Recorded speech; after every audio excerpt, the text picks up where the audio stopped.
I don't ever slow up, no I don't take shit. I got no love for the fakeness. If you wanna play tough and wanna hate this, I'll always show up.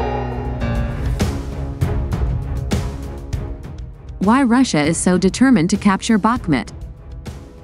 As Russia's invasion of Ukraine approaches the one-year mark, all eyes are trained on one small, war-ravaged city, Bakhmut. There, in Ukraine's eastern Donetsk region, is where one of the fiercest and bloodiest battles of the war is currently playing out as Russia tries to achieve its first major battlefield victory since its capture of the eastern cities of Severodonetsk and Lysychansk over the summer. Although Ukrainian President Volodymyr Zelensky described the situation on the front line as very difficult, in his Sunday evening address to Ukrainian citizens, Russian forces have yet to encircle the city. This months-long battle for Bakhmut has come at the cost of hundreds of Ukrainian and Russian casualties per day, according to some estimates, as well as the city of Bakhmut itself. Burnt ruins is how Zelensky described it during one of his nightly addresses in December, the outcome of what has been likened to World War I-style trench warfare. Russia's offensive on eastern Ukraine, parts of which Moscow purported to annex in September, reflects Vladimir Putin's long-held aim of capturing Ukraine's eastern regions of Donetsk and Luhansk, collectively known as the Donbass, a tall order that Russian troops have been tasked with achieving by March, according to Ukrainian officials. Yehor Cherniev, a Ukrainian lawmaker and head of the Ukrainian delegation to the NATO Parliamentary Assembly, tells Time that although Bakhmut is not of strategic importance to Kyiv, they will nonetheless try to hold it as long as possible. We are gradually grinding down the most combat-ready units of the Russians, says Cherniev. Regardless of the future fate of Bakhmut, we managed to win precious time. In our next counter-offensive campaign, we will return much more. Here's what to know about Bakhmut and its potential impact on the war. What is the history of Bakhmut?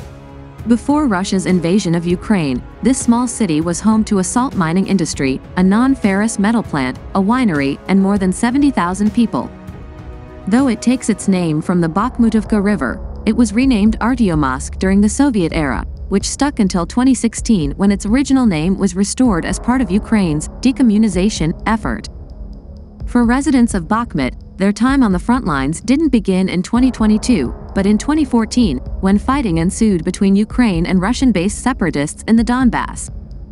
Today, less than 1% of Bakhmut's pre-war population remains in the city, living without power, water, or heating. Why is Russia fighting so hard over Bakhmut?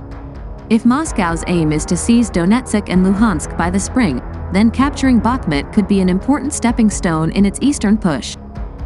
Michael Kaufman, the director of Russia Studies at the US-based Center for Naval Analyses, says that Bakhmut represents a gateway to Sloviansk and Kramatorsk, both of which have been subject to recent Russian missile strikes. Such an outcome is not necessarily imminent, let alone likely. Ukrainian and Russian forces have been fighting in the Bakhmut area since at least May. This long, drawn-out battle of attrition gained Bakhmut outsized significance as a theater of war, especially as troops and resources began pouring into the small city. Bakhmut has become this rallying cry in the Russian information space, says Carolina Hurd, a Russia analyst at the Washington, D.C.-based Institute for the Study of War, noting that the small city represents one of the few places where its forces have been making tangible gains. Among Ukrainians, Bakhmut has become a national battle cry. But Russian forces have so far been unable to advance beyond the city's urban outskirts, nor have they been able to disrupt the crucial ground lines being used to supply Ukrainian forces in the city. We continue to assess that the imminent fall of Bakhmut through a Russian encirclement is very unlikely, adds Hurd, a prognosis that bodes poorly for Putin's greater territorial aspirations in the region. What happens if Bakhmut falls? The fall of Bakhmut would be a modest tactical victory for Russia. But it would also be a Pyrrhic one, given all the resources used. Indeed, Western officials reportedly estimate that the number of Russian troops who have been killed or wounded in the war so far is nearing 200,000, up from estimates of just 80,000 in August. In recent months, the Russians have been forced to spend a colossal amount of resources and reserves to take Bakhmut, says Cherniev. In this regard, our plan was a success. Hurd and Kaufman agree that while the loss of Bakhmut would be symbolically damaging for Ukraine, which is loath to cede any of its territory to Russia, it wouldn't have a meaningful impact on Kyiv's war effort. Bakhmut in and of itself isn't that significant, says Kaufman, noting that even if Russian forces were to march onward toward Sloviansk and Kramatorsk, they would run into yet another, even more fortified Ukrainian defensive line. It took Russian forces 8 months to advance from occupied Popasna in Luhansk Oblast to their current position in Bakhmut, says Hurd, a distance of roughly 20 miles. With the journey from Bakhmut to Sloviansk and Kramatorsk taking closer to 30, only one outcome is guaranteed: months and months and months of grinding, attritional conflict. What is the Wagner Group's stake in the fight over Bakhmut? The Russian paramilitary group commands as many as 50,000 fighters in Ukraine who are deployed alongside conventional troops, according to Britain's defense ministry. The vast majority of them are believed to have been sourced from Russian prisons. Though the mercenary group hasn't played a widespread role in the Russian war effort so far, it claims credit for delivering Kyiv's first major territorial loss in months with the recent capture of the salt mining town of Soledar, just 9 miles north of Bakhmut. Demonstrating military success may be politically essential for the Wagner Group, especially its leader, Yevgeny Prigozhin, who is one of the most visible leaders of the war. His visibility is thanks in part to his frequent video commentary about the battle for Bakhmut on the messenger app Telegram, which has emphasized the Wagner Group's role and at times even contradicted the Russian Defense Ministry's own statements.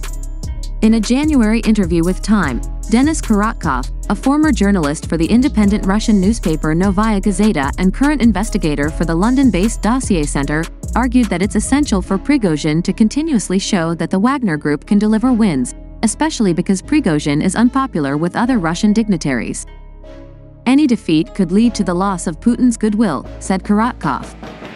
Wagner's role as a proxy fighting force has been on full display in the battle for Bakhmut, where its mercenaries have been tasked with wearing down Ukrainian defenses in the run-up to an offensive by more conventional Russian troops, including Moscow's elite VDV airborne force. The Wagner Group offensive on Bakhmut really culminated after they took Soledar, says Hurd, though she noted that they haven't really been able to make significant progress since then.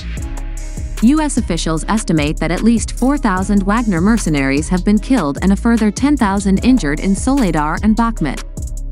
How is Russian media reporting on the battle for Bakhmut? Many news articles about the battle for Bakhmut published within Russia praise the Russian offensive and overstate its success and importance. Moscow owns or tightly restricts media published within the country.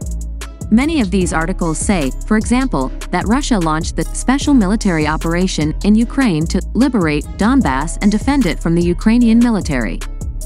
These articles also refer to Bakhmut by its Soviet name, Artyomsk,